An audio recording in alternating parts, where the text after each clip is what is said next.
Breaking news! U.S. citizenship is no longer as permanent as many people think. For decades, denaturalization, the process of stripping away your U.S. citizenship, was reserved for the most extreme cases. Think war crimes, espionage, terrorism. But now, the Department of Justice has officially placed denaturalization in its top 5 civil enforcement priorities. Translation: they're actively looking for cases. And it's not just about national security anymore. Tax violations, financial crimes, and even paperwork mistakes are now on the list. This could be the most important and, honestly, the most unsettling immigration update you'll ever hear. Please take a moment to subscribe and hit the like button for the algorithm and leave your comments in the comment section below. For years, denaturalization was basically the nuclear option of immigration law, something you'd only hear about in history books. But today, the net is wider than ever. Attorneys are warning that millions of naturalized Americans, yes, maybe even you watching, are potentially at risk.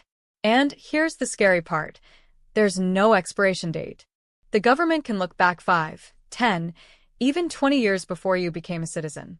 Imagine thinking you were safe, only to find out a tiny mistake from decades ago can still knock on your door today. So, what can get you in trouble? 2 big categories. First, illegal procurement, meaning you never should have qualified in the first place. Second, misrepresentation, saying something wrong or not saying something important. And here's the kicker. It doesn't always mean you lied on purpose. Even an innocent mistake, if considered material, could be grounds for denaturalization. Now add this curveball. The DOJ specifically mentioned tax violations. Yes, Uncle Sam is officially in the denaturalization game. Because apparently, nothing says threat to national security like a wrong deduction on your 1040. Let's talk about the N-400 naturalization form, the form that decides whether you become a citizen. Buried inside is question 15A. Have you ever committed a crime you weren't arrested for? Sounds simple, right? But here's the trap. Under U.S. law, underreporting income on your taxes is a crime, even if you never got arrested. So if you checked no, and later DHS finds IRS data that says otherwise, that little checkbox alone could be the spark that lights a denaturalization case. And here's where it gets even more alarming. DHS has already asked the IRS for 40,000 taxpayer records to cross-check with immigration files. The IRS matched less than 3% of them, but DHS isn't backing off. They know this data is gold for building cases. Now, the IRS is very protective of taxpayer info. Sharing too much could actually break federal law. One commissioner pushed back and soon after, he was reassigned. Guess where? Iceland. As in, the U.S. ambassador to Iceland. Talk about being sent to the freezer section. So, how far back can they dig? For small tax issues, usually 3 years. Bigger cases, 5 to 10 years. Fraud? No time limit at all. Meaning, that summer job you worked off the books a decade ago could still come back like a ghost from the past.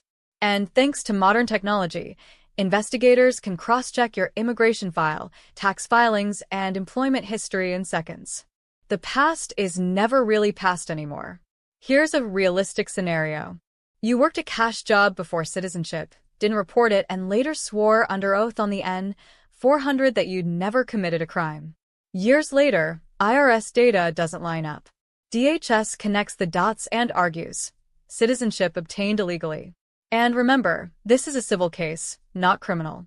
Which means the government doesn't need proof beyond a reasonable doubt. Just enough to convince a judge. Way lower bar. Now, let's zoom out.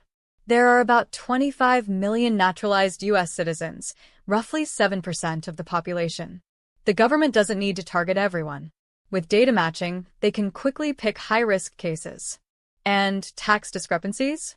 They're the easiest target because they leave a trail of numbers a mile long. So, what should you do if you're a naturalized citizen? Review your immigration history. Double-check your IRS records. And if something looks off, don't wait. Talk to an experienced immigration attorney. This is not fear-mongering, it's reality. The rules have changed, and being proactive could protect your future. If you found this video helpful, smash that like button, drop your thoughts or questions in the comments, and don't forget to subscribe to U.S. Immigration Insights, your go-to source for immigration news that actually matters. Thanks for watching, stay safe, and I'll see you in the next one.